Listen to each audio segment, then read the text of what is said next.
Alan, 12 years now at Charlton. Has it gone quickly? Well, it has, but you know, I don't like to be reminded of that because I'm still an up-and-coming manager.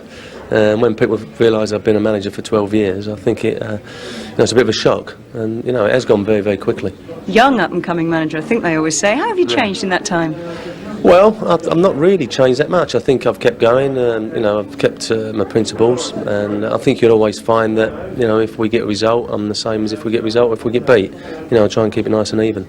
Got beat last weekend. Any hangover from that result against Leeds? Well, yeah, we was really disappointed. I mean, you know, don't take nothing away from Leeds because they played well and you know, they deserved to win in the end. But we never got going. It was a big letdown for everybody, our fans. We had to set ourselves up again and didn't pick nothing up from the game. So we want to bounce back today, and I see no reason why not. This is a tough place to come to. I know that Southampton haven't been going that well, apparently, but this Premiership, you know, anyone can beat anyone. You take away the top 4 or 5 sides, I include the big 3 and Newcastle and Liverpool in that. Everybody else can beat everybody else at the moment, and I think the results are showing that. Well, when today put you in the top 4? Well, it'd be nice if we can do it. We come in with a lot of, although we got beat last week, we come in with a lot of confidence, and you know, we're looking forward to the game. Late fitness test for Klaus Jensen. How did he get on? Well, no, he's okay, Klaus. I mean, what happened was we got lots of injuries, like everybody knows. But you know, before the Leeds game, we played it quite safe and had no contact in training, and played crap against Leeds. So this week we introduced a bit more competition in the training like normal, and then we got an injury yesterday. So that's the way it goes. But he's okay. I mean, he just got kicked on the foot, and you know, he's a little bit sore, but he's okay to play. So you know, he's back in the side. And Paolo Di Canio back as well. Yeah, he's back, and he's really looking forward to it. I think he took it a little bit personally last week. We got beat, you know, because he was out, and you know, he's hoping now for us to get back on the winning ways, I think. Thanks, Alan. Good luck. Okay, thank you. Gordon, not entirely happy with the performance Tuesday. What else are you looking for from this team? Well, first of all, it's easy to be blasé after the final whistle and you win. You can start talking about performances. I'll contradict myself now. Just a win will do. Then I can have, if I don't win with real style and panache, then I can have a good moan. Goals at a premium, but no Kevin Phillips in the starting lineup. No, Kevin's been out for about 5 or 6 days now with a virus, and he only got back the other day there. So we'll try to make sure we play at a high tempo, and maybe Kevin couldn't have given us that for a sustained period. So the reliance is still on James Beattie up front to score those goals then? I know, we brought Marion Pahars back in, and Brett, hopefully he will get something.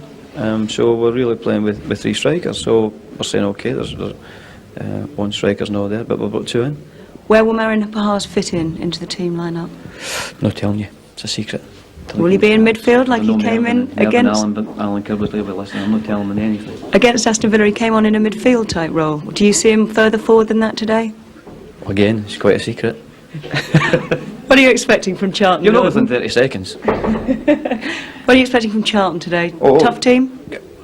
Fantastic the way they got about their business. They work hard, they've got good players, midfield's good, decent in the back, excellent goalkeeper, and they've got Paolo Di Canio up front, and well, they're a good side, and they've been a good side for a while. Alan kids you on that they're quite ordinary and the rest of the stuff, but I know for a fact they're a good side. And just finally, the FA Cup draw's been made. What do you make of what you've got? Newcastle at home. That's right. Yeah, aye. We have had 2 good games against them recently since I've been here, and if the game itself is similar to the games we've had here in the last 2 years, I'll be happy with that, and I'll be happy with the results as well. And happy it's at home? Oh yeah, it says going away up there again. Yeah, thank you. Thanks, Gordon. Ta. Bye. And before we start today, a minute's silence at St Mary's for Ted Bates, who died 2 weeks ago.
66 years Ted Bates served Southampton as player, manager, director and ultimately club president. He died 2 weeks ago, aged 85.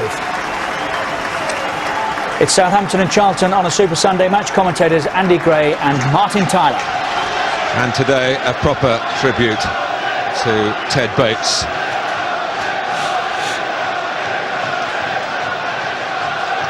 The Southampton supporters, there's incidentally John Mortimer, who used to be Ted Bates' assistant here and continues to serve Southampton Football Club extremely loyally. The Southampton supporters, they're feeling pretty sweet about that Portsmouth experience, a feel-good factor for the fans, not quite so for the manager, who will be asking for a bit more from his team. Didn't really pass the ball to the purpose that he wanted, despite beating their South Coast rivals in the Carling Cup, with 2 goals from James Beattie, who gets in an early towering leap. And Beattie's heroic status here went up another notch. It's 14 months, incidentally, since Southampton have won a home Premiership game without Beattie scoring.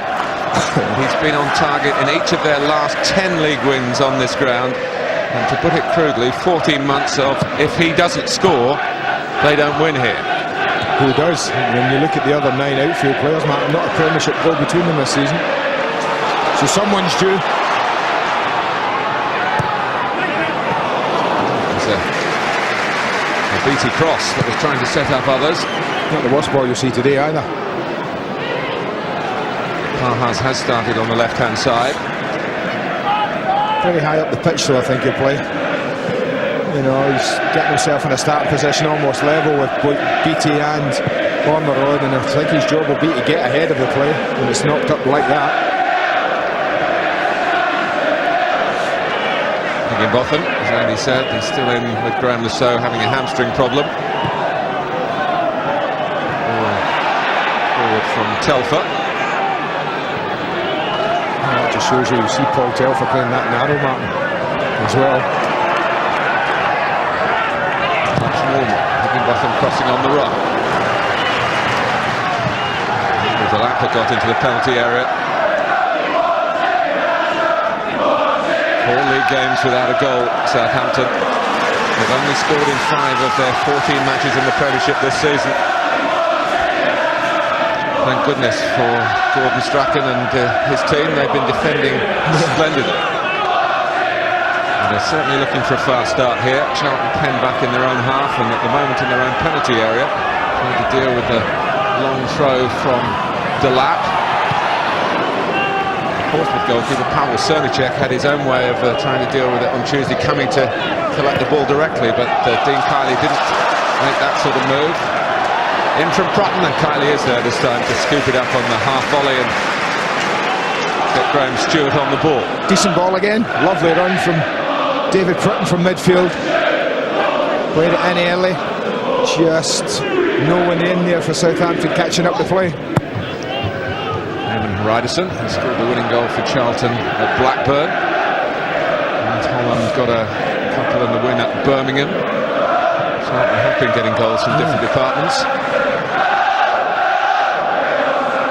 But they've not scored only a couple of visits, it must be said, to St Mary's. Ewell.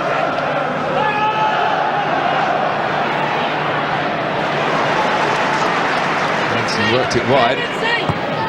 Had a bit of a swing on it towards the goalkeeper, which Niemi will be grateful for. A decent early field.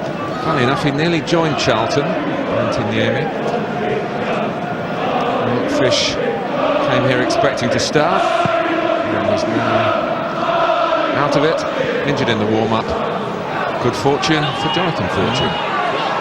You've seen Herman Harrison on that left-hand side, Martin. If Paul Telfer does play narrow in the way he started, then look for Harrison to be bombing up that left-hand side, trying to force a 2 against 1 situation with Graham Stewart against Jason Dodd. He doesn't need any encouragement to throw back, he will bomb forward.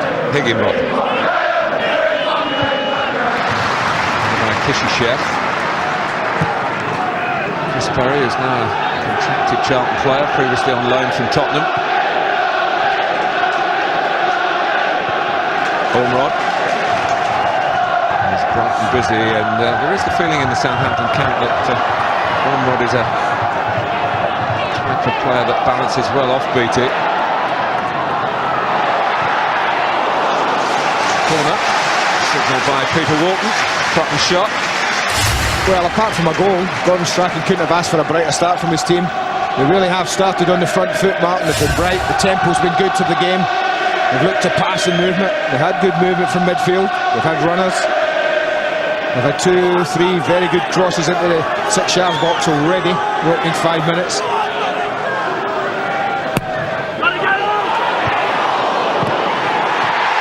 And that's over the line, is it? It is a goal for Southampton. It's just a question of who they're going to credit with it.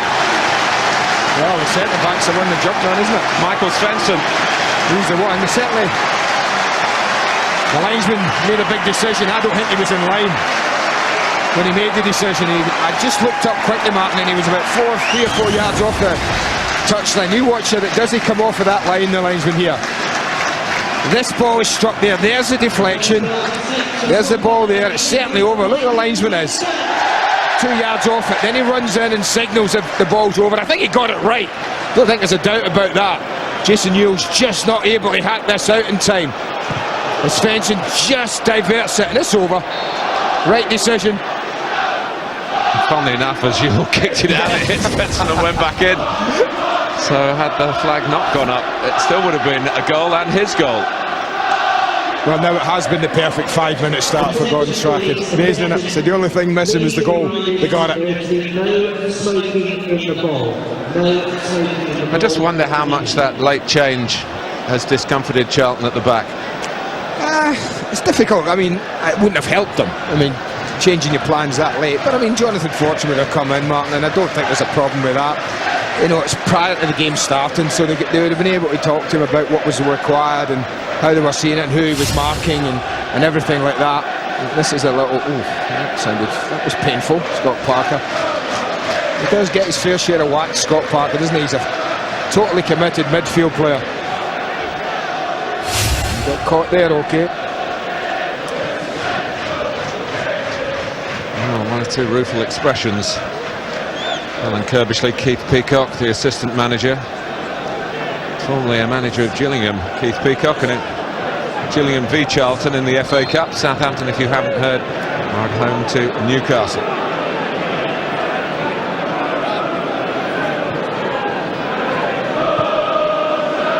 Scott Parker seems okay.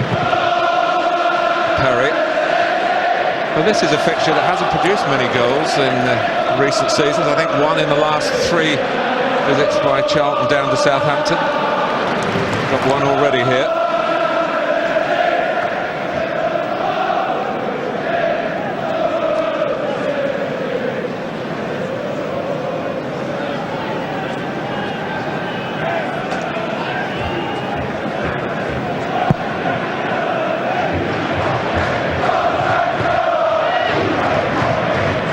Jensen. Now Parker.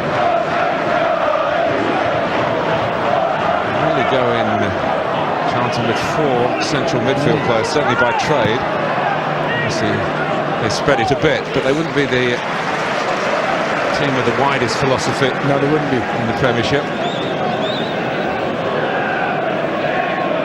They're almost 2 and 2, Martin. They've always got Matt Holland and Parker playing behind Graham Stewart and Jensen, and I actually think they're trying to get Klaus Jensen ahead of a 3 narrowing midfield. And maybe it's the fact that what Gordon Strachan done is recognised that, and he's had to narrow Telfer to accommodate Graham Stewart. We see the 2 of them just about to contest this. Flag's gone up. Peter Walton, the referee, has only been in charge of 1 previous Premiership game, and it finished Wolves 4, Leicester 3. So he's got a good goal average, hasn't he? I'll have a bit of that today, yeah.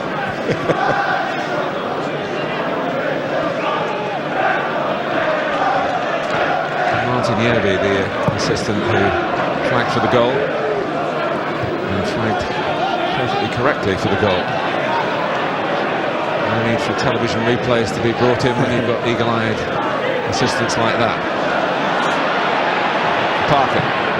Canyon.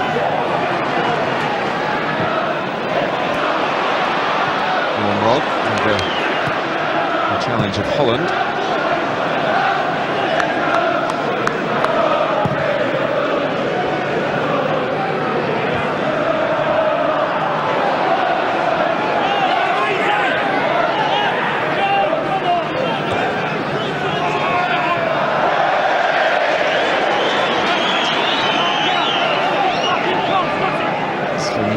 Saw his England left-back Ashley Cole sent off at Leicester yesterday. Still running the rule over James Beattie, who took part in the last international, but only as something of a last resort in his squad. And of course the Scott Parker, who did have 20 minutes or so as a substitute against Denmark. That was his first cap. Kylie had to come for that one. He just got there. They've been impressed with the quality of the balls coming in from wide from Southampton early in the match. They've been into the really good areas. First two didn't have anyone going in on them. That time they did. Rod just failing to make contact with it. Conundrum for Gordon Strachan. Better passing, fewer chances has been the story of his season. He's trying to bring variety to their play. Let's talk about going back to basics before the Portsmouth game on Tuesday. Include the long throws, of course. The more times you get the ball in the 18-yard box, Martin, that is a cold day. He's a Scot. That's his rhythm, isn't it? From north of the border. Well, from Aberdeen, where he played a lot of his football, absolutely.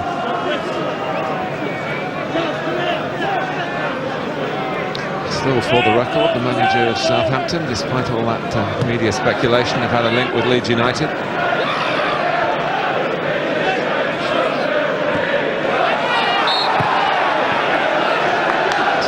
Free kick. And Holland's coming into the Charlton camp and found himself with the captain's armband this season.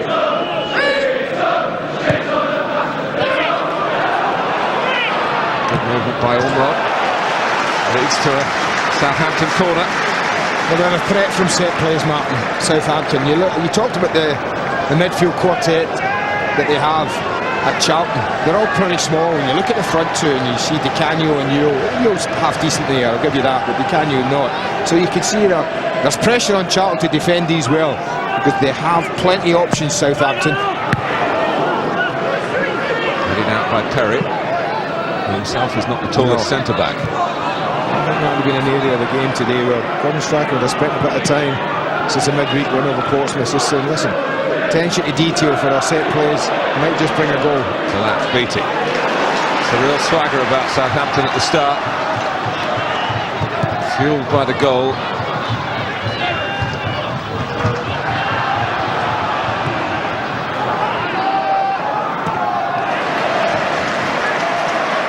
Telfer,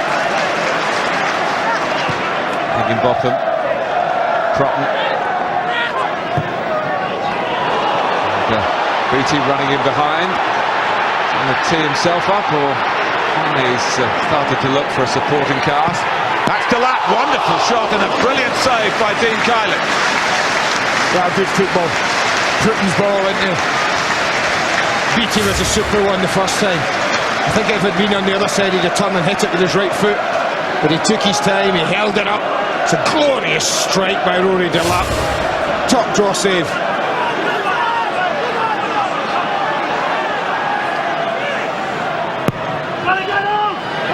Deep corner from Dodd. Another corner for Southampton.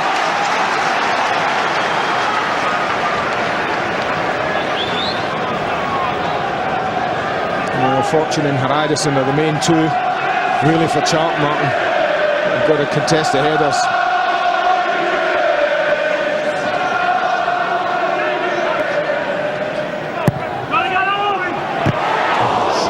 Towards that dangerous centre-back, Klaus Lundekvam, who had a couple of chances against Portsmouth, but is still waiting to open his Southampton account. Well, Southampton might be two up, but not for this fine save from Dean Kylie. Lovely set-up, means he can hit it first time. He didn't disappoint, did he, Rory Delap? That was a glorious strike. Really, really top-class save.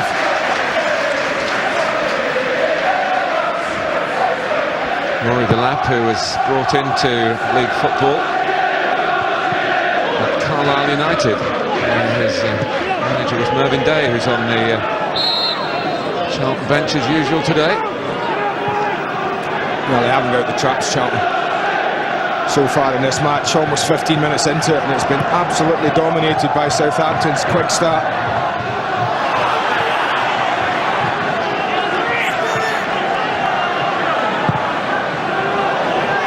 With the cross. Knocked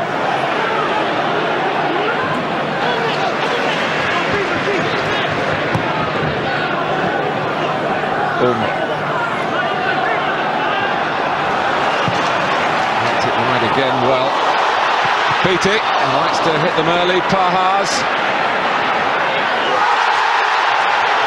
Peter Walton was very well placed and had nothing to do with the Southampton appeals as the Latvian hit the deck. With the perfect angle, certainly Kishishev looked for a minute as if he just hung out a leg there, Martin. It'll be an interesting one to have another look at. Jens, it's Kishishev who crosses. Michael Svensson heads away.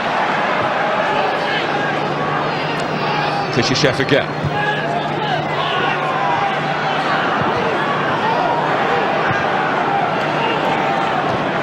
Beattie with the fortune right at his back. Well, that was an easier decision, but this was the big decision so far in the match, and the leg certainly comes out, Martin. And that, you know, it seemed to make contact, but you saw the referee's legs there in the shot. You see that? Maybe he feels that Bars went down a little too easy, but that left leg came out, and the referee, looking right at it, decided it wasn't enough contact to warrant a penalty. Well, he can't say he didn't see it. No. And obviously in his mind,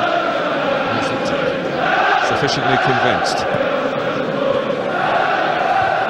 Fortune's header. Prop. Higginbotham.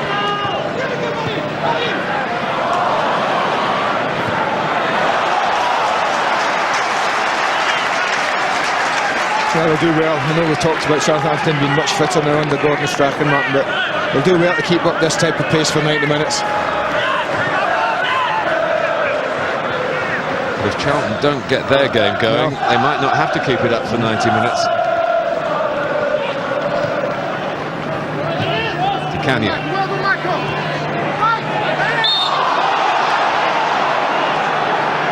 It's a little unlucky.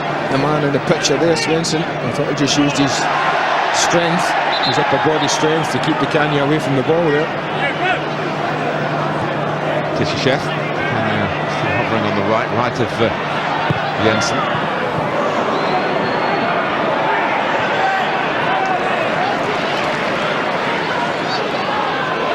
Dot. 16th season here.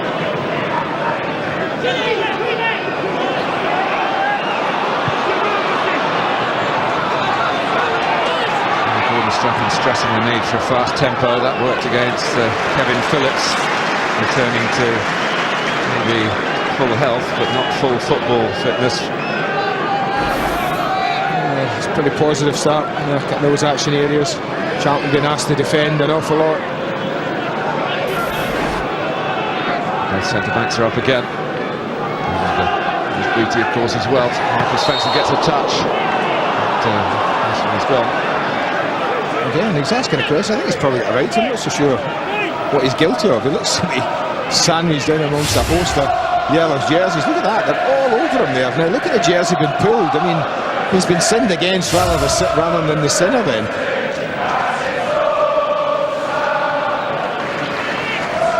And Matt Holland, I think, was a guilty party just in front of him. He needs to be careful. You cannot be tugging away at a shirt like that and as obvious as that. You really are risking giving a penalty away.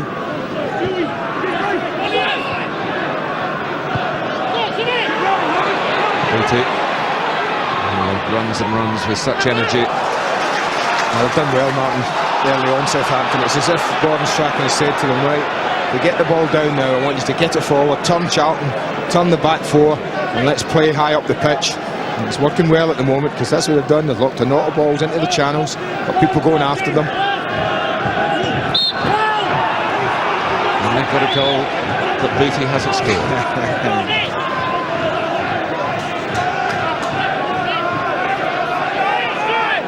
Svensson is really made himself quite a cult figure here, particularly for his goal scoring, although he's chipped in 4 or 5 times. So his no-nonsense style of defending. It's Jason Ewell passing on to a stray header. Charlton get a corner. That's football, isn't it? They play well, and they really have had a pretty good 20 minutes, Southampton, but all it takes is as you said, a little stray header from Paul Telfer, and a pretty good strike from Ewell that looked to be heading on target. Quite worked it properly between Di Canio and Jensen. Di Canio gives the ball to the Dane. And they found the Norwegian, Norway's player of 2003, incidentally. Kishishev.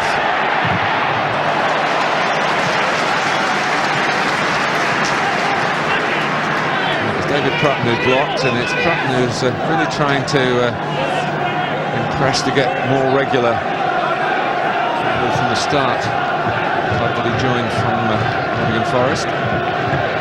Ewell. Kishishev.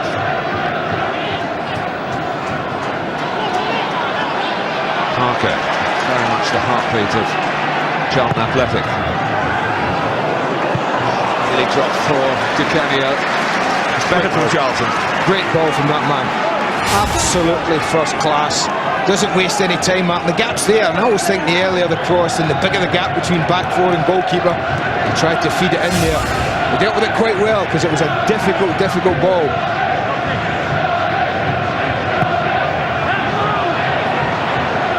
Di Canio.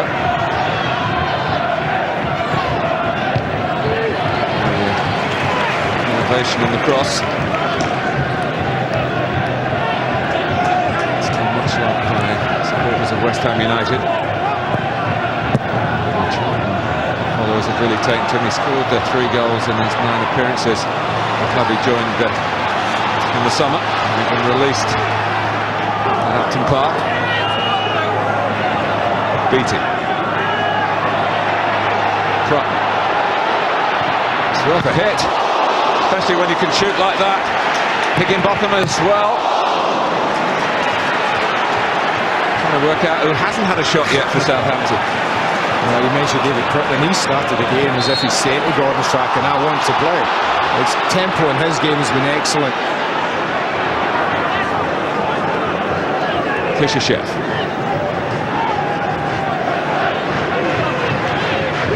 On from Stewart.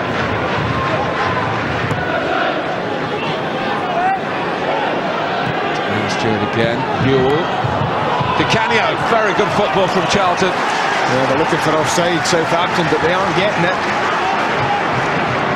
It's a lovely move. The front two combine really well. You look at Di Canio just pulling in behind Klaus Lundekvam. You can see again the officials get it right, and he doesn't quite hit this the way he would have liked. We know what a good volleyer he is, Paolo Di Canio, and that one rather off the shin.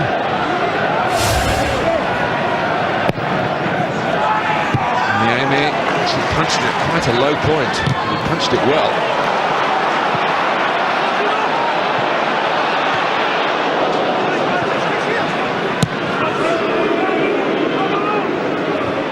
Svensson's header, but it Charlton's way. Very good ratio, 5 shots, Southampton 4 on target. That will please the manager. Jensen. Holland. And now Parker. See how congested it is in that central area. Stewart coming from wide. He turned his back on the ball. Yeah. He's just looking to see whether he could discomfort the player. Just dropping towards Danny Higginbotham. Well, just earlier we talked about the amount of shots that we're getting on target and working the goalkeeper, and this is another. I thought they were going to keep going right there. They had an option to go right, but Prutton decided he'd take the shot on. You can see the ball moving through the air here. That's what makes the save a difficult one. That's why Dean Kelly decides to punch that away rather than try and catch it. Higginbotham.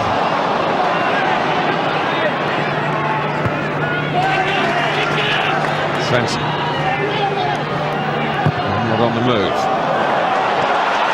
But away from Fortune. Beatty coming in from the other flank.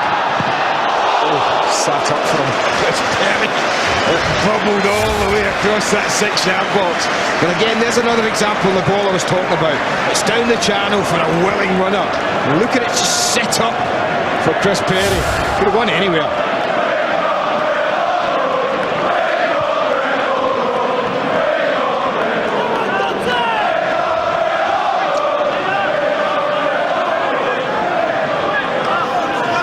Right in by the goalkeeper. Look him in the red and white jerseys, Martin. They're trying to cram into that 6-yard box. Just nips away from Delap. A free kick's been given against the Southampton midfield man. It's another good ball in. Plenty of options for them. We've always got someone attacking it.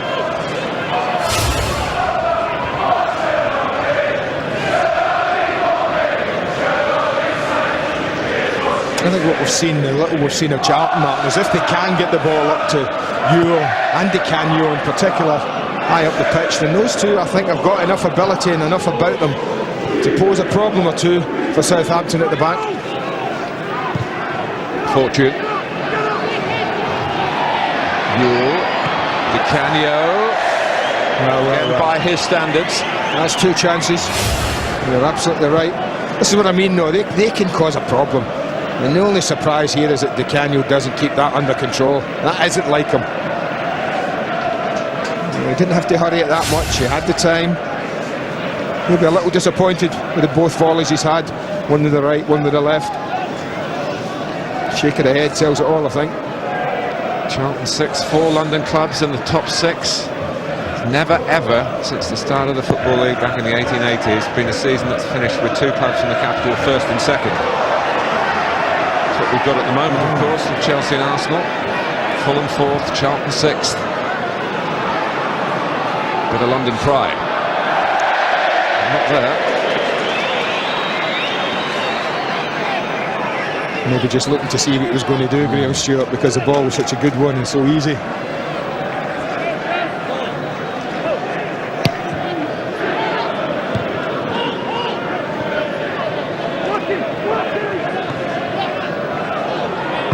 Ryderson.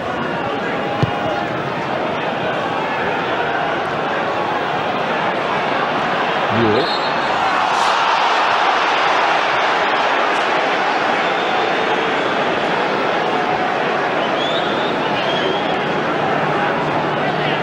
Ryderson trying to sneak up on the far side. Fortune going forward.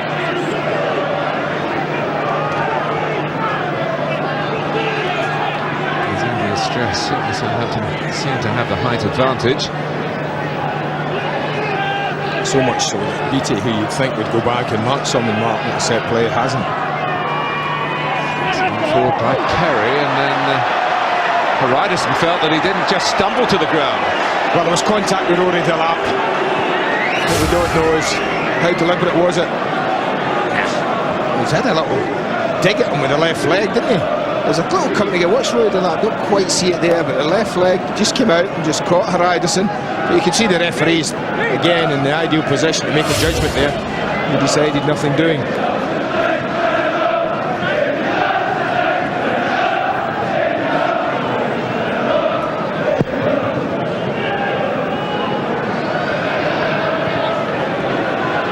Fortune. And Parker charged down. The eagerness of Delap. Referee Peter Walton's been consistent, hasn't he? The judgment has been well placed, and he said no twice.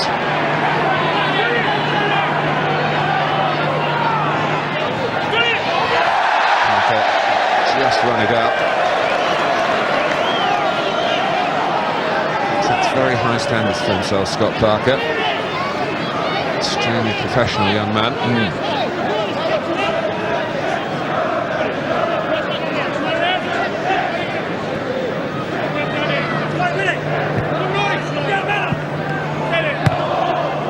Canio, Ewell, beaten to it by Lundekvam.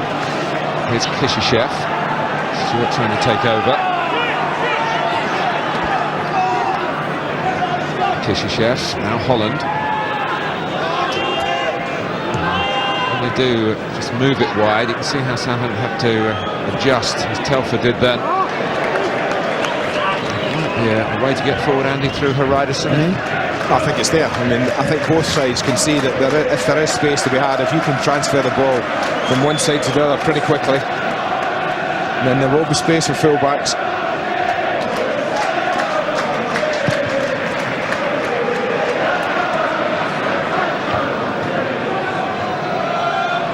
Beattie.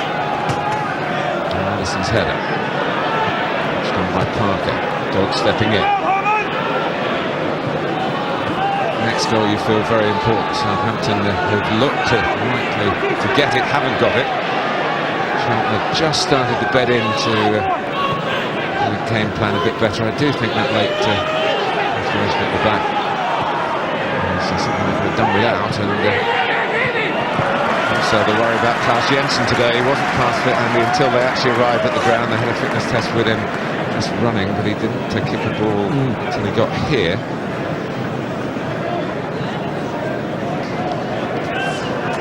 Cam, if you're a Sky Digital viewer, Scott Parker. The camera should be busy in the next 15 minutes then, following him. Epitome of midfield industry. Ormrod. An untidy jump on Holland. Well, it's certainly been a more even contest in the last 10-15 minutes or so. Yeah, you see possession even suggests that. But it was a very, very bright, adventurous start from Southampton. Really went at Charlton, got the early reward. And I've talked about how difficult Gordon Strachan's side have been to break down this year. Only 9 goals conceded. Only Manchester United can boast as good a defence as that.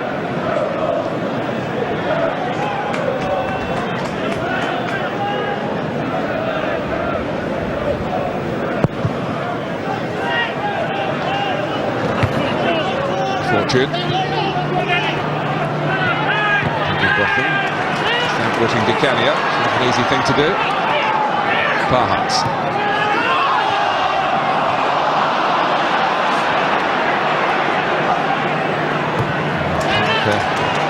Outside of Di Canio, again he goes for it and he's beaten to it, this time by Svensson.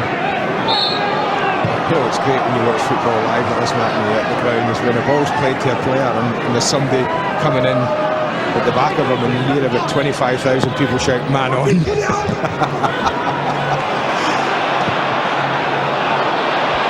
Beattie, backpedaling with Perry, a good header under pressure, and then a shrewd tap from Kishishev. It was a great header under pressure. That was almost ball of the match, played into James Beattie there. And there's a volley of the match so far by Antiniemi. And Parhat got Beattie with him. To be timed that tackle by Haridason. And he's given a free kick. He's given a handball. Would have been handball or corner. Would have taken either Southampton, but this is a decent angle he'd be delivering it from. Adams go up. There's quite a distance between Scott Parker and it was Paul Telfer who was playing it in. It was that Gordon Strachan stalwart, Paul Telfer. Whatever Southampton seem to do, He's there. Usually plays, yeah.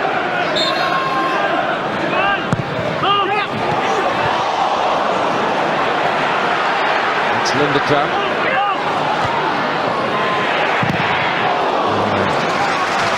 Being attacked from all angles. Marion Parhas letting fly that time. Parker got in the way. Well, the free kick in was a really good one, Mark. That caused them all sorts of problems to Charlton. Couldn't deal with it. And got the long throw from Delap to try to deal with. And Kiley does catch that because it was. So when it's a bit on the shorter side, so far we've seen Kiley stay on his line. He made that his.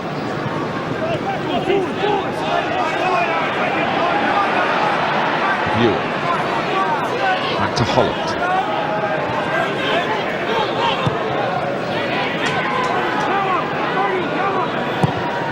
Long from Perry.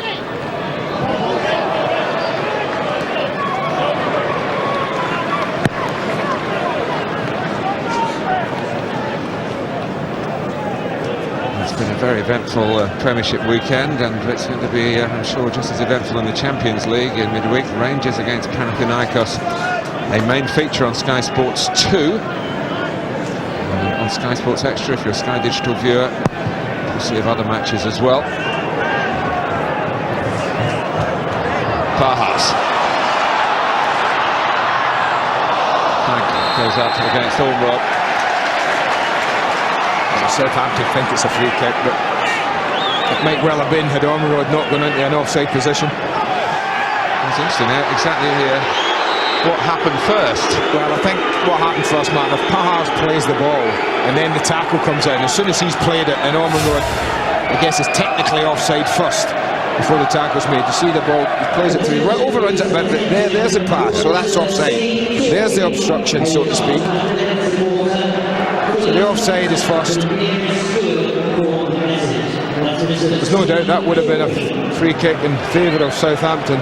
It's a good sight for Southampton fans, isn't it? Pajas back running at the opposition. He's a very good player.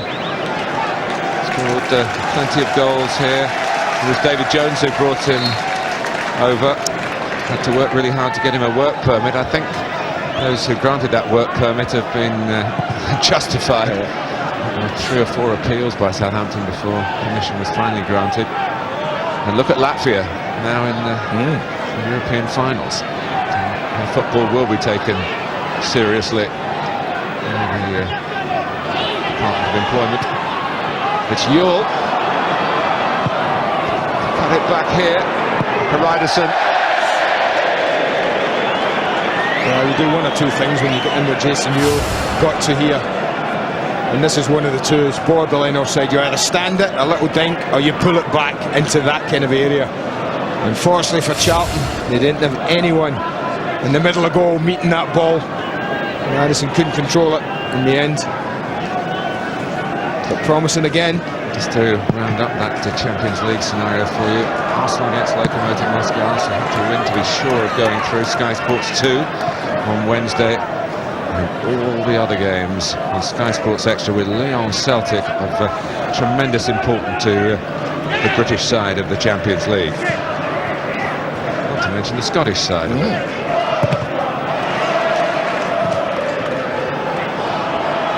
it's Beattie. James Beattie for Southampton. He's missed this one. And that doesn't happen very often. I think if it's on his right side, Mark, he'll score this. You know, people have got weaker sides, and James Beattie's left side is, and he never looks as comfortable coming through there. He does the right thing. And we talked about Shola Amiobi not dinking it over Chris Kirkland yesterday, but he does here. He does the right thing. Keeper Dean Kelly goes to ground. The ideal thing then is just lift it over him. And the weaker part of his game, his left side, just let him down with the direction. Ewell. What was evident, Andy, in that run as a strong part of his game. He takes a bit of catching, doesn't he? For a big man, he's a very powerful runner. It's Parker driving in and getting Charlton the corner. Yeah, that's a generous one. This might have been Scott Parker that played this last. Again, it's a good ball in. DeCanio does his bit, he holds it up. That's a goal kick, it's as simple as that. DeCanio going for a short one. And they've played this corner 3 times now.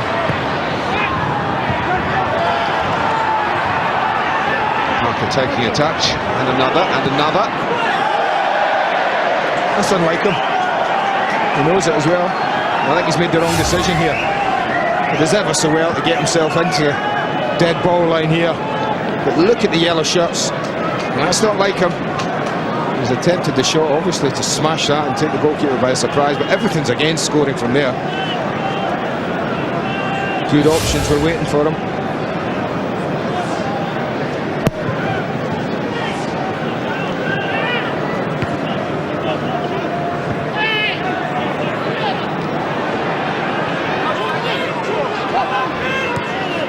Ryderson.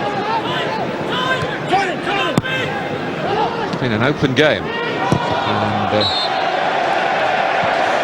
after Southampton's scintillating start, it's certainly evened out as the attempts show. On target, way ahead.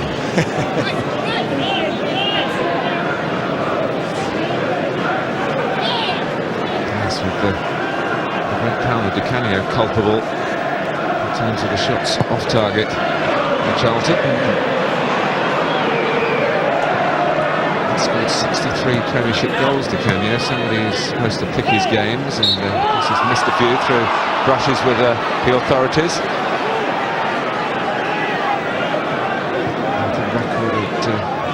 Better than 1 every 3 games. A few penalties in there, but I bet he's earned plenty of those penalties himself.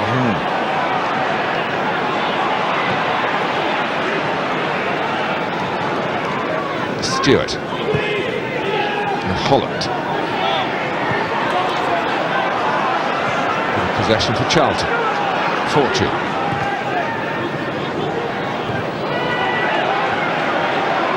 Soundly defended by Michael Svensson. Only one of the 3 Svenssons at these 2 clubs who's actually starting the game today. Rumours that Anders Svensson, a Southampton midfield player, might be leaving in the transfer window.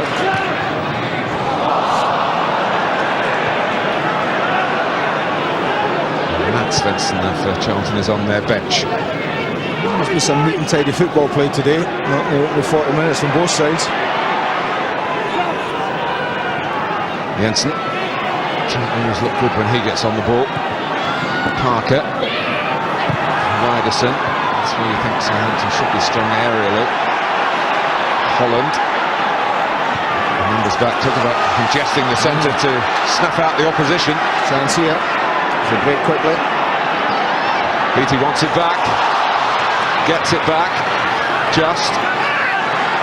Charlton think it's gone out. 1 or 2 appeals. The flag has stayed down. Here's Higginbotham. Will want to hit it with his left foot if he can. Pahars. Challenged by Kishishev. Southampton throw.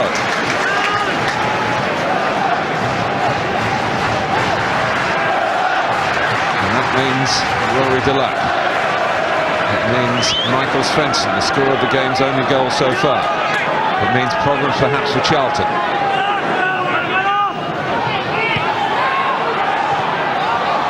Ormrod. Telfer.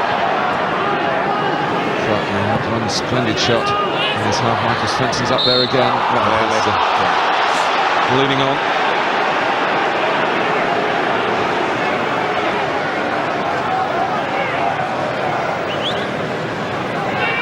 Well, this 40 minutes or so have flown by. Yeah. It's always a measure of the game that you're watching. As I've said, there's been a lot of good football in the match, a good passing and movement, enough chances.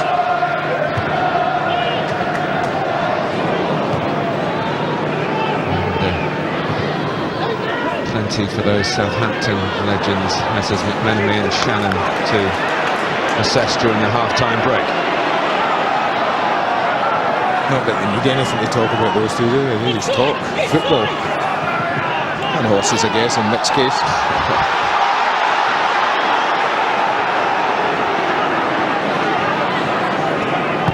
Kishishev.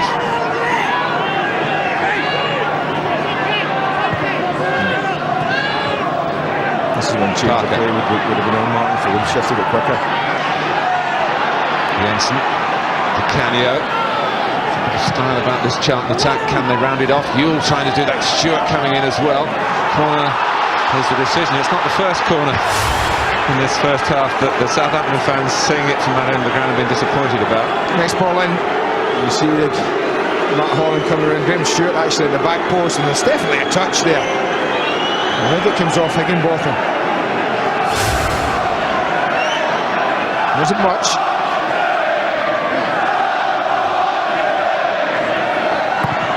Di Canio takes.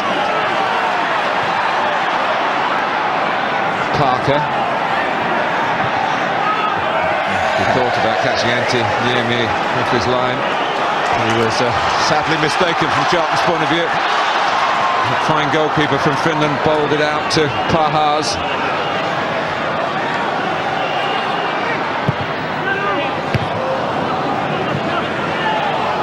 Parker.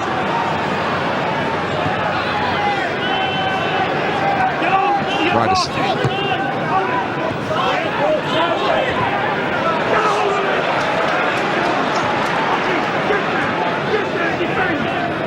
was, did actually come on in Latvia's celebrations in Turkey. They gave him the last minute because he hadn't played for his club for over a year. Beattie. Beattie's movement there was great, Martin. They really did kid Haridis annoying. He went to go short and then just ducked in behind the fullback. It's a thoughtful ball from Prutton, and it's 2, and it's Brett Ormrod right on half-time. Prutton played a big part in that. Beattie as well, inevitably, and Brett Ormrod gets a Premiership goal for the Saints. Well, James Beattie hasn't scored there, Mark, but I tell you what a contribution. Talk about not giving it up. There's a lot of players would have done. He's not favourite to win this, but he makes something out of nothing. And that really is a great pullback. He's stretching, he's struggling to get there, but he pulls it back into just about the optimum area. Oh, Marod, if he hits the target's got a chance. He did that. And he has himself a Premiership goal. What's happening here? 2 players who haven't scored this season are on the score sheet. You know, I said at the start about 10 home wins in a row. Beattie had scored in all 10 of them. The last time they won without a Beattie goal was against Manchester City here, 2-0, 14 months ago. Ormrod got both of those. That's his first league goal this season for a player who's very popular in the Southampton dressing room. They love his eager beaver style, and if you keep driving on, grafting away, eventually there'll come a chance that will be taken, and you've just seen it here live on Sky Sports for Brett Ormrod. That was a neat and tidy finish. He still had a bit to do, but he did the main thing, and that was hit the target.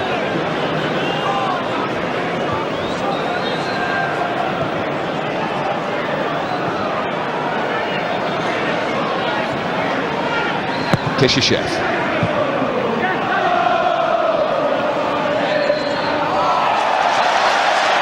The confidence that's flooding through the ranks of Southampton, given their recent goal drought and their definite dependency on Beattie. This is heartwarming stuff on a cold December afternoon down on the south coast. Gordon Strachan will be delighted. As I say, first 15 minutes they had a fabulous start, got the early goal. Certainly more even contest for the last half hour of the first half, but right when they would have wanted it, they struck with the second. Yes, a goal at the start of the half. Ormrod struck right at the end of it to cement Southampton's position. They were off to a flyer. Michael Svensson deflecting in a goal that was given on the flag of Martin Yerby, who spotted it very correctly. And Gordon Strachan has got the gusto and the guile that he wants from his Southampton team, but it's only halfway. It's Southampton 2, Charlton 0.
And the chance to go 8th, Richard, if they seal the points in the second half, which is where they finished last season.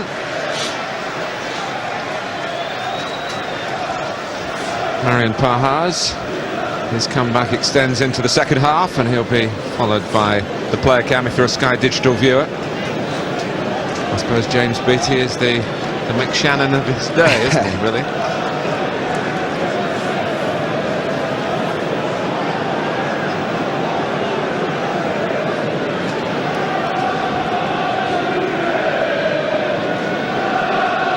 second goal would have been a choker to Charlton because they were playing their way back into the game after a very sticky start to it. It could have been further adrift than the early goal from Michael Svensson. Now, you talked in the first half about 1-0, Martin, but the next goal being a vital one. I actually think that if there is another one, then that's the big goal in the game, because Charlton played well enough to have scored a goal and to have been level at some time in the first half. And you just feel if they strike early. They have. Scott Parker, 2-1. Tremendous strike too. Well, that might just be the most important goal in the game. Do you remember when we did a Southampton game against Spurs all those years ago? They were 2 up in the cup when they finished 6-2 to the away team. Well, this is a fabulous strike. That's unstoppable. When you're talking about one of the better goalkeepers in the Premiership, and this is past him almost before he moves. It's an unbelievable response from Charlton, and Scott Parker in particular. And as we're talking about the goal now, right now, within a minute at the start of the second half, Charlton are right back in it. And Charlton with the team out early for the second half, and they were out ready for the second half. Renewed hope for Alan Kirbishley and Keith Peacock. Well, it's not a bad way to open your account, is it, in the Premiership this season?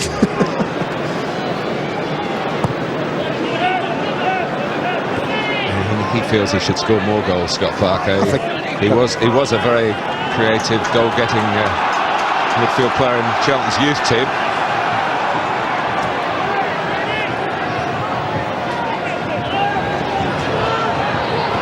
Parker clears. That was a goal to show the England manager, wasn't it? Just a bit. Hope Sven-Göran Eriksson is back in his seat. Yeah, that's good. That would too. Certainly there now.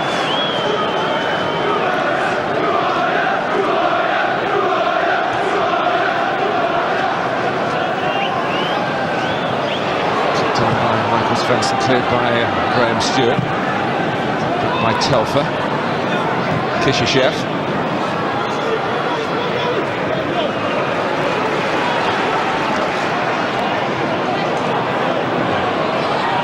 Throw used from a different angle, but it was to very good effect.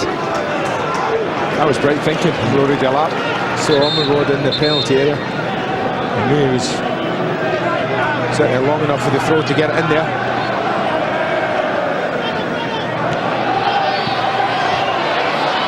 Beatty.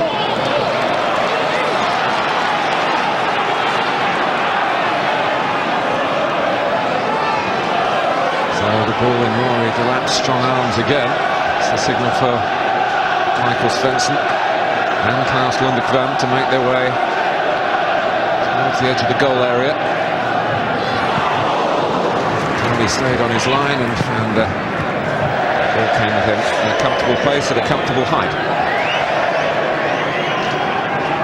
He's annoyed with himself for his distribution. Telfer using the longest throw effectively. It's his cross. Football of a direct nature, and Rory Delap's having a very good game. Well, crossing's been good. I mentioned it first half, and that is another cross into a very good area that says go and attack the ball. And Delap didn't disappoint. Good header, good save. And Stewart. Here's Dodd. This comes Holland for Charlton. Backed up by Haridason.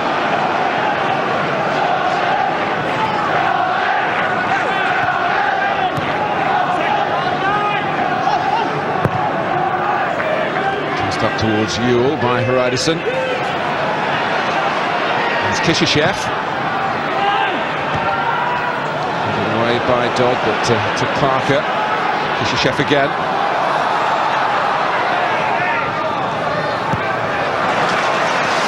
Well, it's game on.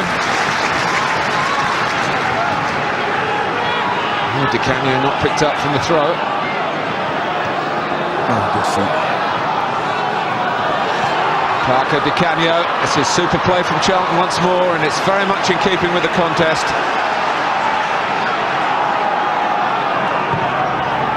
Right by Haridason. I have to say, David Crichton, Martin's a lucky man.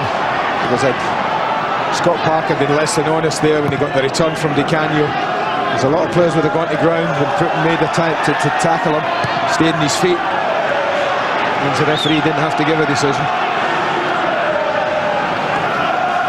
It was all smiles at half-time for Southampton. Not now. A stunning goal by Scott Parker.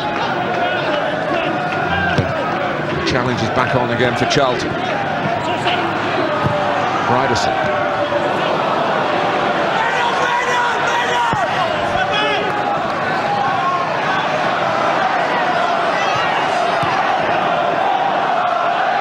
Stewart. Lindekrans keeping his eye on the ball, but Parker's backed up the play again. Stewart, that could be a bit under hit. Parhas had had a game or two under his belt, he might have intervened then. Kishishev. Now, this has been a good little spell for Charlton. It's been good possession. Rule. Off the bar from Graham Stewart after Di Canio had teed him up. Stewart again. Ewell, Jensen, Di Canio.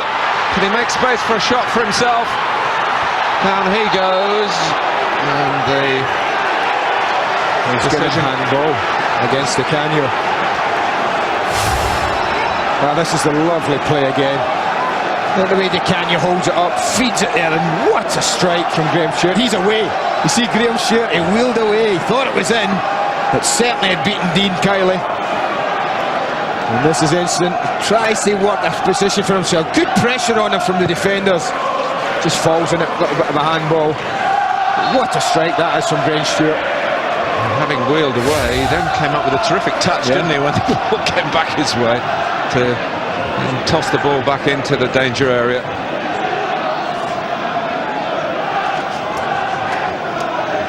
Well, certainly nearly double the possession at the beginning of the second half, Mark.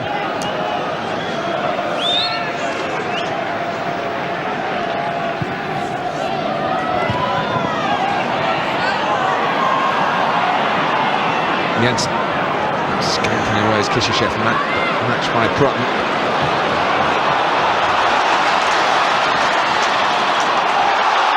There's been a lot of polished play. What's been so impressive about it, it's been done at great pace as well. Well, the game's been at a lovely tempo since the very, very beginning. That's thanks to Southampton. I think the home team sometimes has to decide what tempo the game's going to be played at. You have to dictate it. Certainly Southampton did that from the opening minutes in the match. And it's barely dropped below that pace. Chance to restore the 2-goal advantage. Maybe again, as he did once in the first half, just getting there to influence with the punch. It's a bit short to Ryderson. And Beattie is in some pain. And that's bad, bad news for Southampton.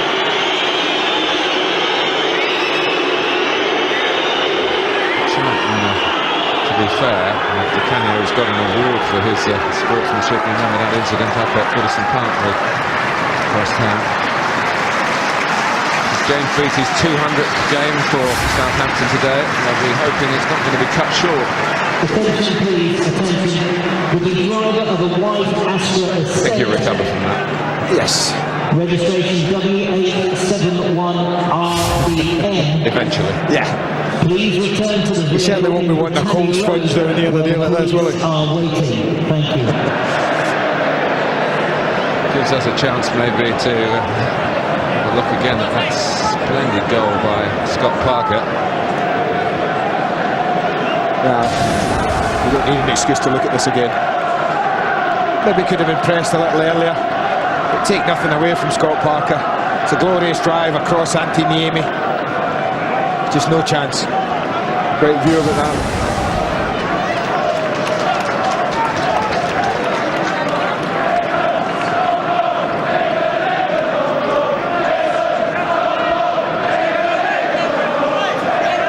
It's getting the wind back in the sails.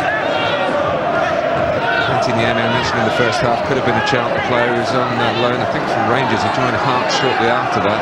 could have been a colleague of Scott Parker's back in 1999.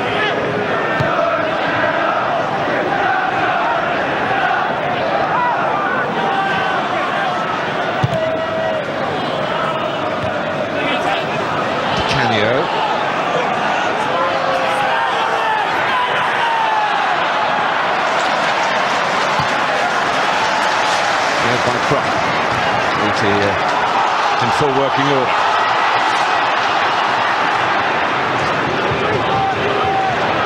Here's Higginbotham.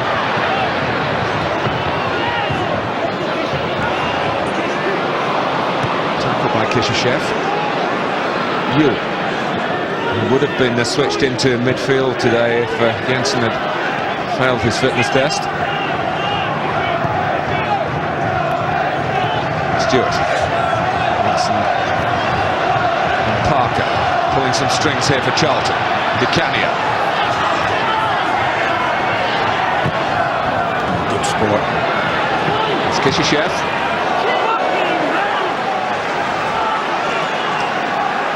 Lovely ball, good vision.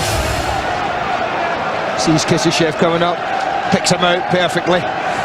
It's rather wasteful. Certainly there to be hit from Kishishev. This is probably closer than most people think. It's trying to come down, it's trying to dip, but just doesn't come down early enough.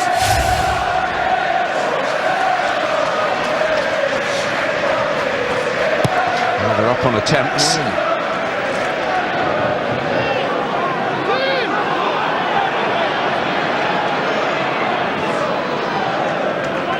Pahaz. Svensson. Lindgren.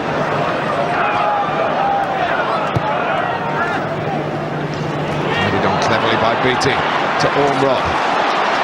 Here's Pahaz.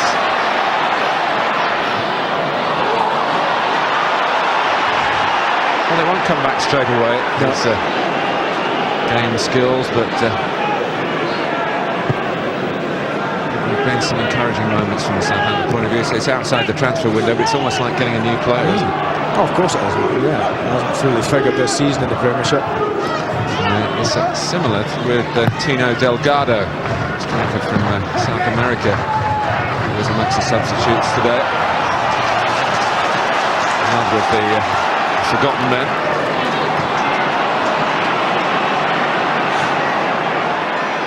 Parker.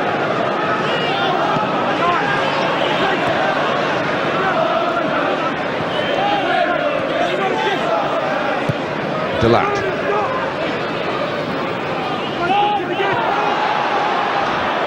Delac again.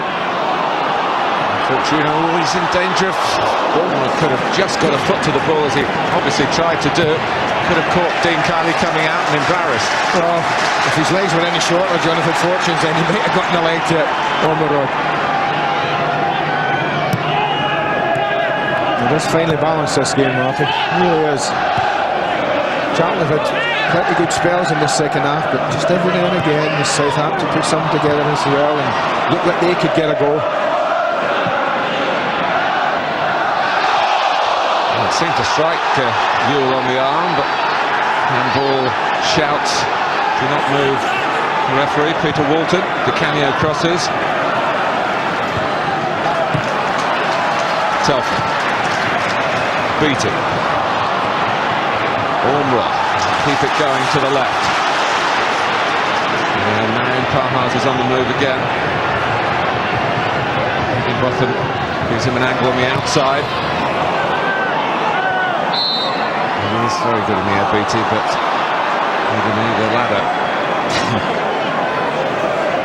It's always a pity when that happens, a good break like that, and you know, Danny Higginbotham makes 60-70 yards to overlap and then overhits the cross.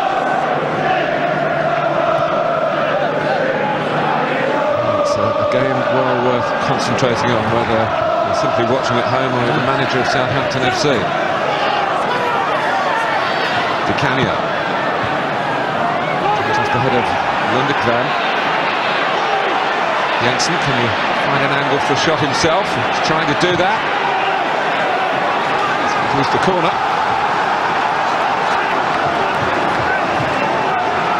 And the Mr. Gray, it's as good a game as we've had on a Sunday afternoon this season. It is. I've enjoyed it very much so. It's been a good hour. Lots of good football.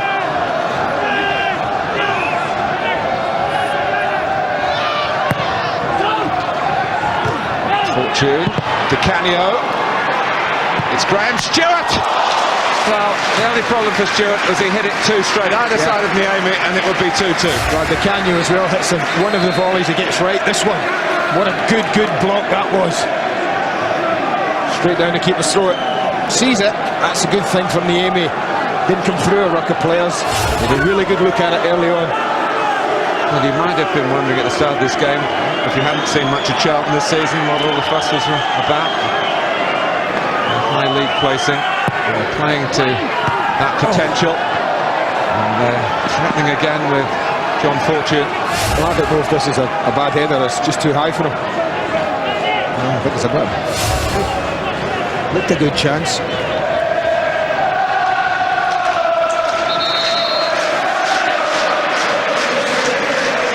Graham Stewart might just be pondering, should I have another goal if I get a chance? The third time lucky. He's rattled the frame of the goal, brought out a save from Niemi.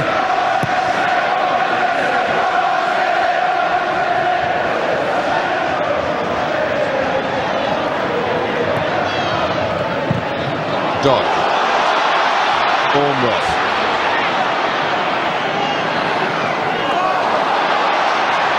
He's troubling Charlton again. Parker.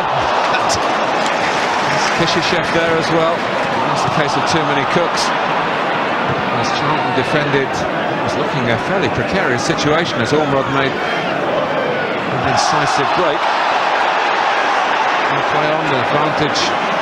Peter Walton's enjoying this as much as the rest of us, I think, the referee.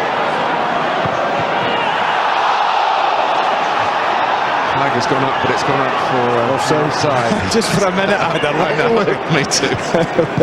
That was going to go across the chest for the handball.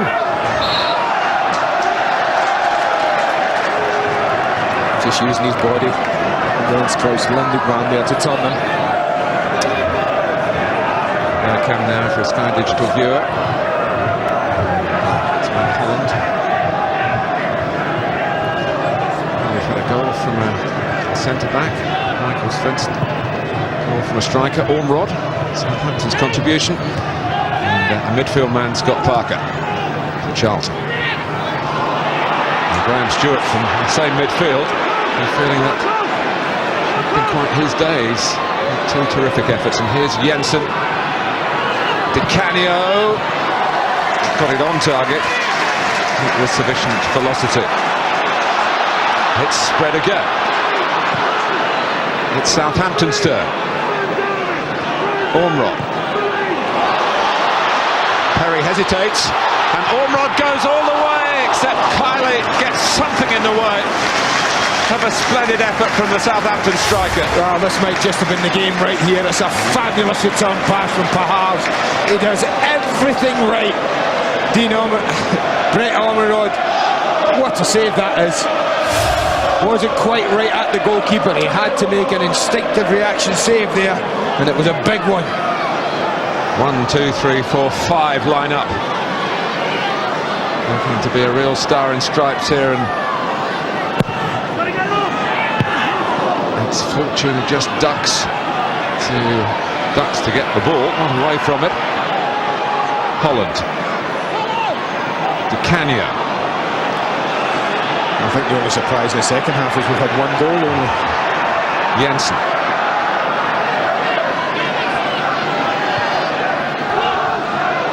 Ewell. Parker. Oh, fantastic! Absolutely fantastic! He's done it again, Scott Parker. Niemi did not move. Charlton are moving.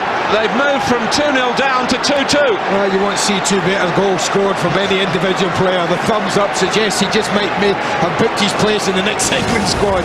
But you won't see two better goals from an individual on any weekend this season than these two. Watch the way he uses the players, Martin. He bends it round the players. Now look at that for a goal. And Anthony Niemi just waves it goodbye. It's as simple as that. What a finish.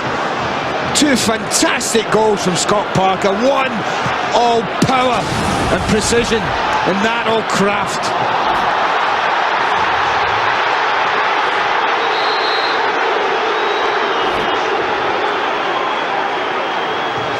Ormerod needs attention.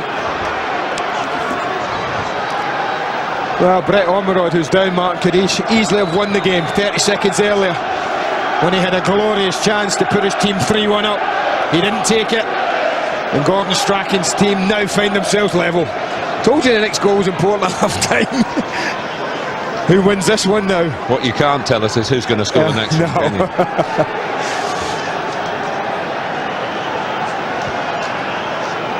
Doesn't show his emotion a lot, Alan Kirbishley, does he? No.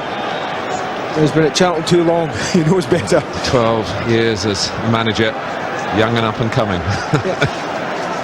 And I think what we've seen there, and you're right, Mark, we've seen examples today why Charlton are where they are in the league. I've been really impressed with them today after losing that early goal. And that man in particular, you talked about him being the heartbeat of this team, and it does centre around him an awful lot, this boy.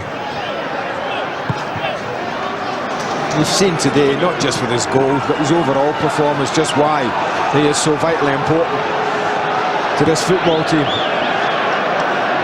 As I said earlier, he does set himself very high standards. He might just be feeling a little bit more satisfied with his performance. But he's such a good pro that he'll be thinking, well, hang on a minute, we've got to this position. Can we go on and get an improbable win? Should we stabilise?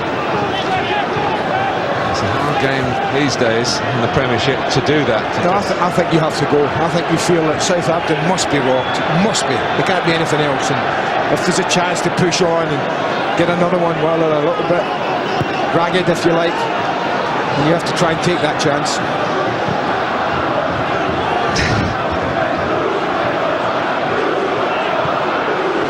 The lap. Kishishev in their luminous yellow kit. Charlton are shining.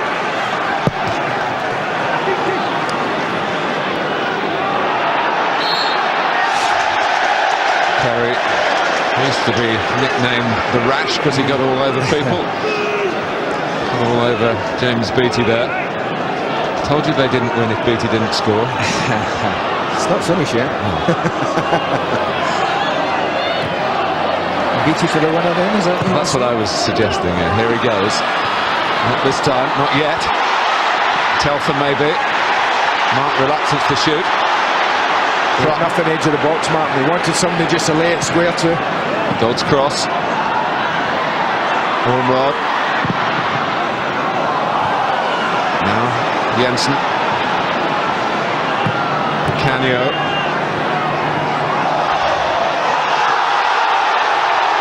It's gone Charlton's way.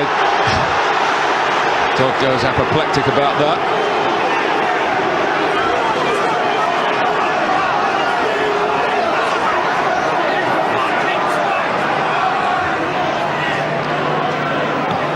Ewell. Eased out of it by Lundekvam, chasing back and helping Charlton regain possession. Stewart, Jensen, Di Canio, Jensen, and Ewell just caught in two minds. Beattie. Southampton trying to turn on the power again. Ormerod. It is a thriller minute at St Mary's. Stopped by Kishishev. Canio just nipped in front of Jason Dodd. Two more campaigners there. Dodd gets it back. Telfer. So he chased that to Beattie. I know he will. And it's gone out and flags up. Just gone out. That's the line was flagged for. He thought that James Beattie didn't get there in time.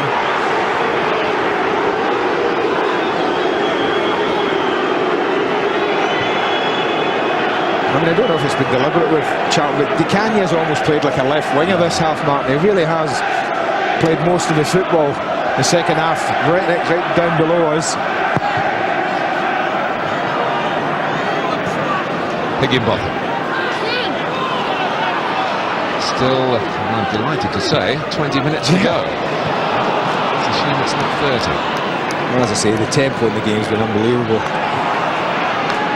Right to the stage where, you know, if it is going to take its toll in any way, it'll be around about now on in. Canio, Jensen.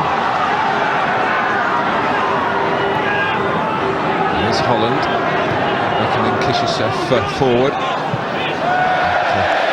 Maybe some of the pace is starting to tell. No, you couldn't blame them if it did. As I say, they've been great, the players, everyone out, both sets of players out there. The tempo they've put into this game.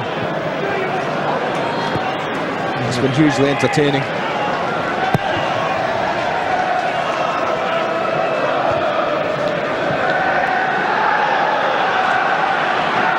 Breton, they go and really get it back again from Di Canio. Telfer. Ormrod. It's down by Perry. I don't think we'll get away with a quick free kick from there.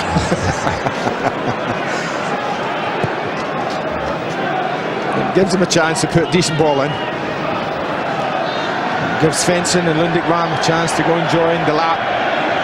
Ormrod, Beattie, Higginbotham, all potential targets. Do have that extra physical presence, you feel. Svensson couldn't make it count then. I'm still hoping to be here the day Klaus Lundekvam scores, Andy. Who'll get one first, Stefan Onshaw or Klaus Lundekvam? Carlton Cole has been called back by the Charlton management.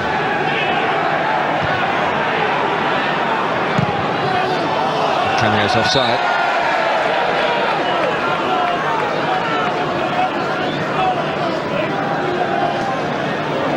Guess Di Canio might be the more vulnerable of the two front men if it's going to be one for like in terms of the change. Maybe that's why he wandered over to the right for the first time in the match. He feels it's flicked it on here, and there's plenty of options for Charlton. Jensen hits Stewart. And it is Di Canio, and it isn't Charlton in front for the first time. It looked, as that move built up more than once, that it would be. Well, there's a chance here for Graham Stewart. He just loses footing there and he gets caught up. They scramble it clear, but just straight to Di Canio. It's not an easy angle. He doesn't have a lot to aim at, Martin. But he worked the goalkeeper.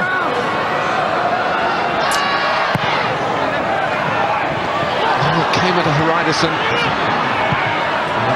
He's still blazing away, Graham Stewart. Well, this is probably his most difficult one. It's awkward. It's not his strongest side under pressure.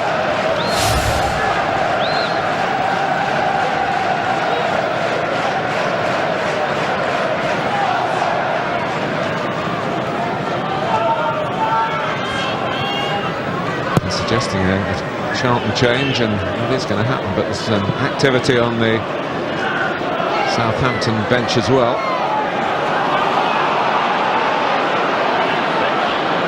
Kishisev. Might be that time is up for Pahas. Yeah, I was just thinking exactly that. There's very little in this match, second half. That'll be a free kick, yeah. Still with the energy to chase back, but he has mistimed his tackle. But it is, Andy, something you hear and read about from time to time in the papers, that the Premiership is only in terms of quality about the top three clubs. Southampton and Charlton, we should be grateful for giving the lie to that today. And there are plenty of others involved outside the top three. Here's Jensen. The entertainment level that comes from Premiership football. I know we haven't seen many goals this season, you and me, but I did do a check, and actually by last weekend there have been more goals scored this season than last season, just on other days, Andy. We picked the wrong games, when Yeah, it's been great today. We've had 4 so far, could have been more. Saves have been made by both goalkeepers, good saves, big saves. Frame of the goal's been rattled. 27 attempts at goal. Charlton have been fantastic second half in that respect, and they've upped to ones on target.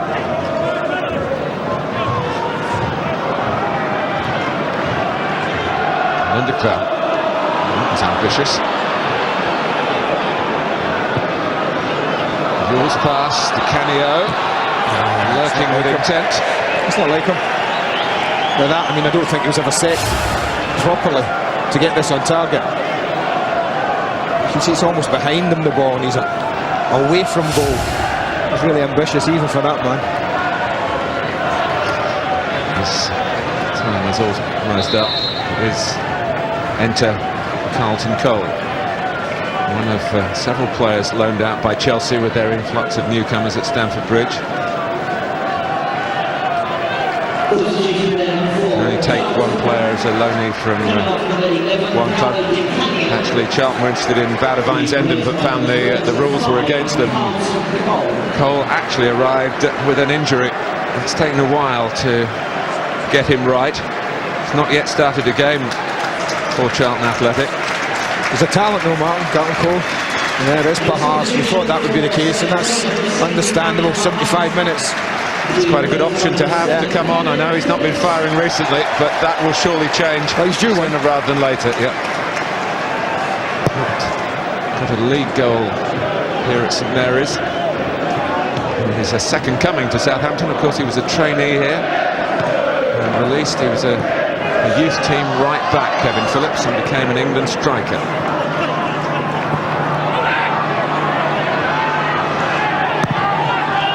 The Ryderson.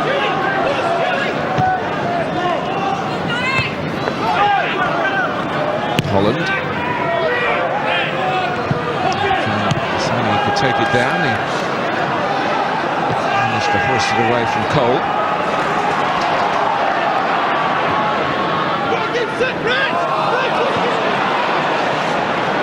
And here is Parker. He has really shaped the second half.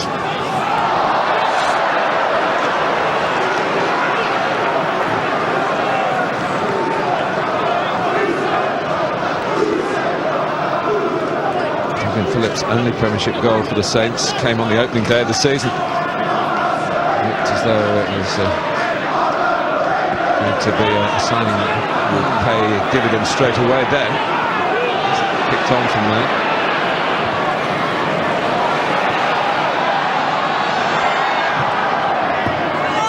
Here's Phillips. Looking lively, he's been ill, remember. Perry has to play safe. Yeah, it's one of those situations in the striker's life that Kevin Phillips has gone through. Then he might have just to scuff one in, Mark. Might miss-hit one might come off him, and it'll just set him off again on a run. And that day might be today.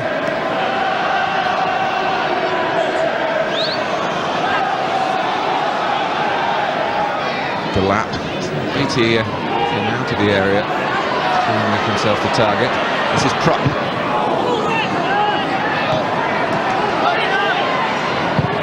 The lap. Nearly one for Phillips. Higginbotham.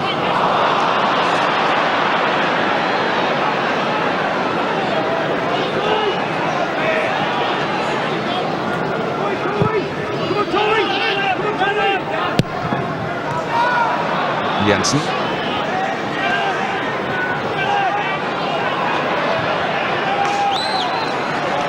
Forced to play it back.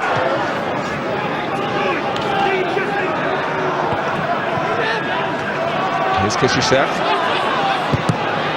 They've regularly found space when they put their football together in the second half. That's the other side of Scott Parker. Tenacity in the tackle. A few yellow cards. He's only missed, I think, one game this season. That was through suspension.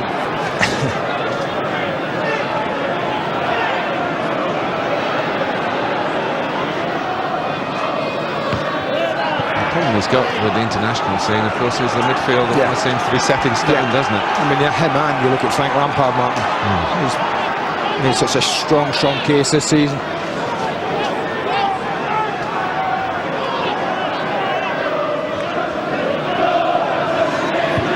Fortune is up a little awkwardly. And they do take a chance, I think, defenders at times. They really clamber over the... They would say forwards don't really jump. Well, not if you get two hands on your shoulders, it's difficult, isn't it? But this has been an area of the game where they have caused a bit of problems and they've looked less than safe, Charlton.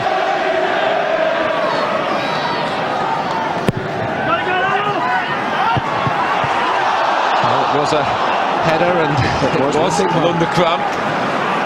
And we're nearly getting the T-shirts printed.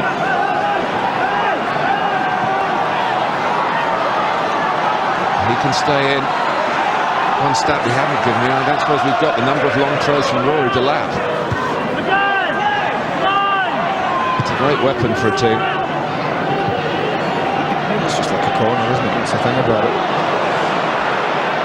Charlton can push out here. Dodd.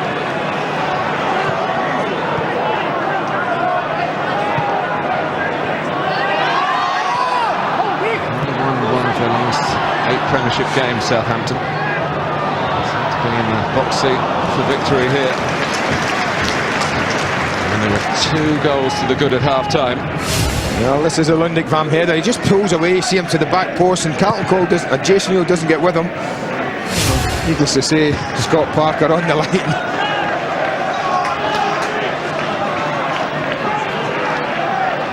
The first Scott that you've praised in your life. It's easy to praise somebody who scored 2 goals like that, Martin. Cole. Ewell. Led by Higginbotham. Beating. Just get the feeling it's being set up for a really storming finish here. Crump. A tough day on which to be a loser.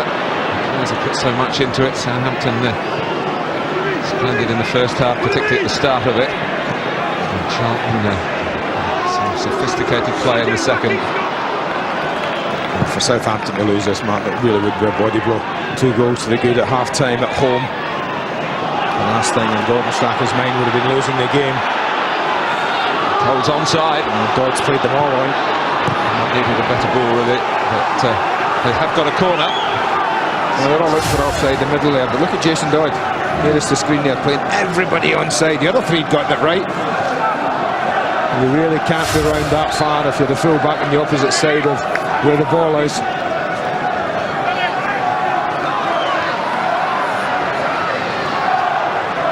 So it's a corner to Charlton. 7 minutes to go. Fortune.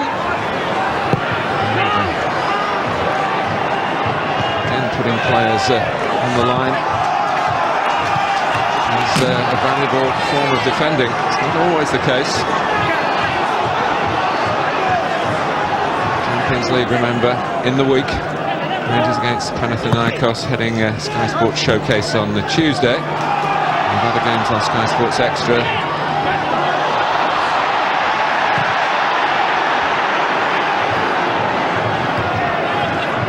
Dodd. Phillips. Rock.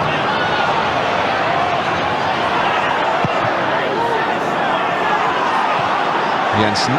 Extravagant flick on.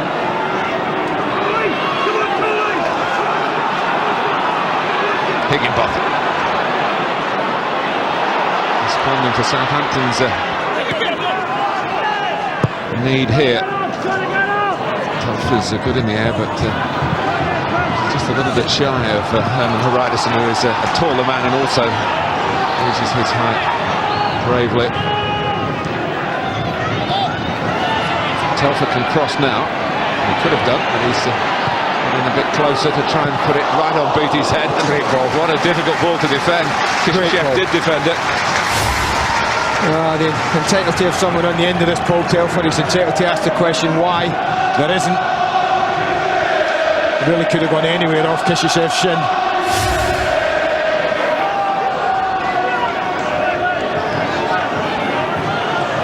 Seen sort of congestion by the near post area. One or two peel away. A deeper ball. The suggestion is that we fancy Ian Kiley doesn't want to come and claim. He'll stay on his line. And that's nearly cost them dear, and it might yet. It has done. And Brett Ormrod puts Southampton back in front with 5 minutes to go.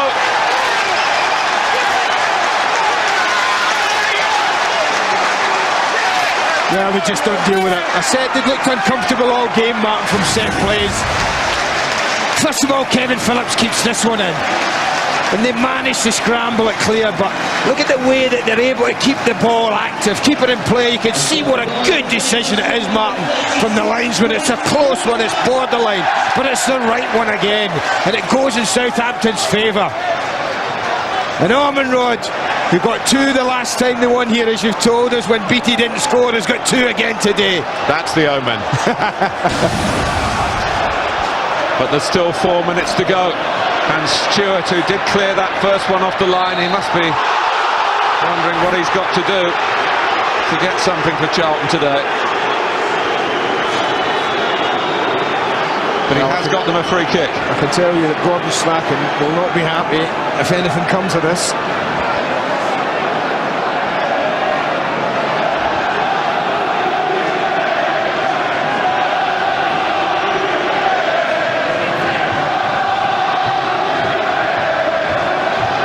Jensen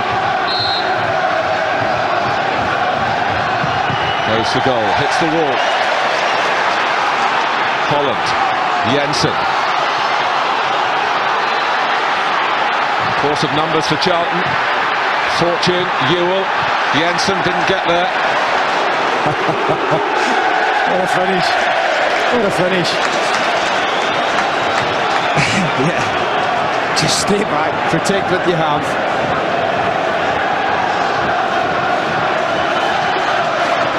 He doesn't show his emotions, but you know what he's thinking. He played so well the second half. Yeah. But it's looking as though, in the end, it might be a return to winning ways for Southampton. Phillips.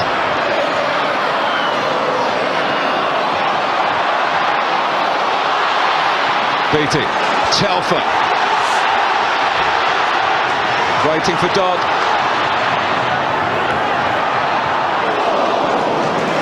Holland and Olivier knew that Ormrod, who of course is on a hat-trick, was behind him. No hurry to take this. No reason why they should be.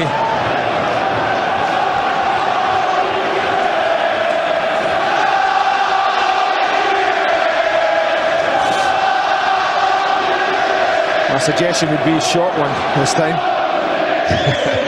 Keep possession. You've played this game.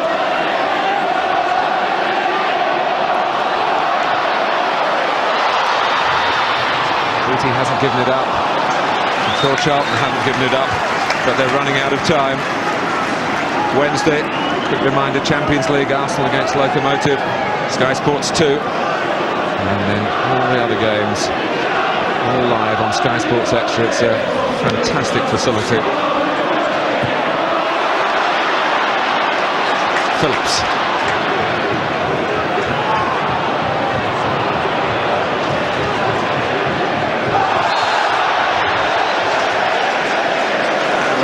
There, Kishishev was always looking to give away a free kick, wasn't he?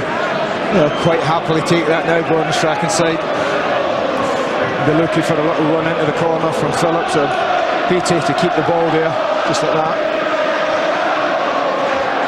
Phillips can't keep it for long.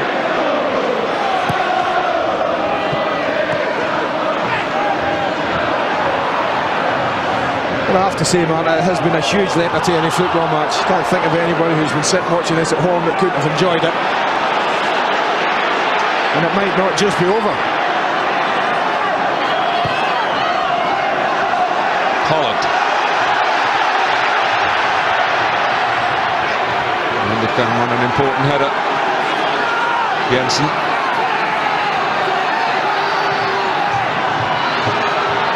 Stewart. Michael Svensson got it away. Holland.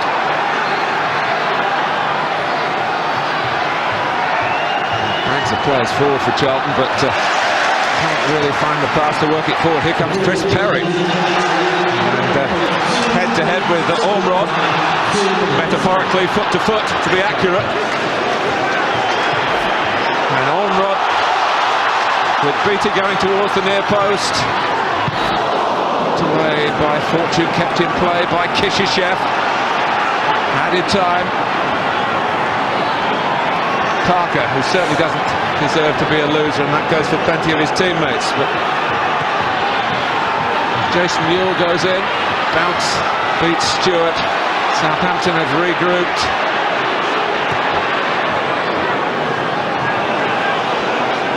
The player is Kerbishley. Perhaps how long there is to go. It looks as though Southampton so close to the finishing line. They started the game well, and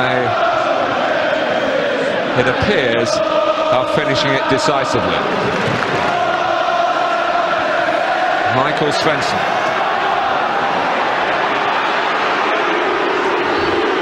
Cole. Frutton's there. Well, I think Charlton might argue with some right, Martin, have deserved something from this game. I think if it had ended all square, you'd have difficulty arguing with that scoreline. You sometimes don't always get what you deserve in this game. And it looks like Southampton are just going to hang on. It's been a big week for them, big win in midweek against the local rivals, and now this. And Gordon Strachan was looking for them to show they could get goals, to come up with 3. Phillips. Free kick to Southampton. All credit, there are players that we again bring forward here. Hat-trick's on. Here goes Brett Ormrod, pick your spot. Kylie says no. And 4-2, possibly unfair. It is 3-2. But the player that Gordon Strachan always refers to simply as Brett, here's the man who'll take the headlines. 2 goals for Brett Ormrod to deny the 2 goals, sensational goals from Scott Parker in the second half. Charlton hang their heads, but they plenty to be proud of what they put into the game. Poor Alan Kerbishley, tough one to lose, great one for Southampton to win. They were 2-0 up at half-time. In this part of the world they know a thing or two about cruising, but Michael Svensson's goal and Ormrod's first weren't enough. Parker with 2 wonderful shots brought it level, but the sting was in the tail. Charlton felt it, Southampton applied it. Southampton have rediscovered, as Andy was saying, the winning ways. It's been a very good week for them. The bragging rights against Portsmouth, and now a victory and 3 goals as well against a very talented opponent in Charlton Athletic. 3-2, great stuff.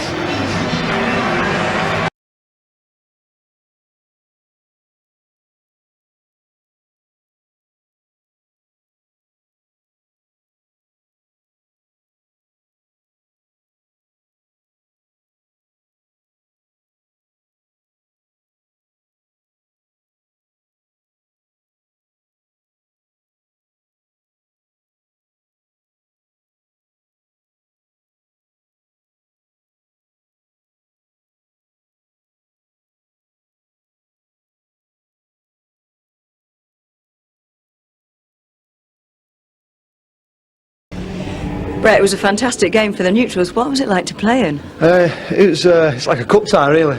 Just back and forth. You know, we started the game very brightly in that, and fair play to Charlton. They came at us the second half. They got an early goal and put a lot of pressure on us, and but we didn't let our heads drop, and thankfully got the win.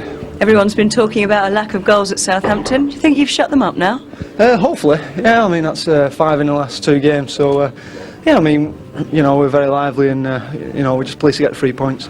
2 for you. The first one, have you got a lot to thank your strike partner for? Yeah, I mean, Beats, he works ever so hard off the ball, never mind about scoring. You know, I think that's what a lot of people don't see about his game. He works tremendously hard, and he got a great crossing and just took a gamble on the front post, and thankfully it went in. Do you learn a lot from him?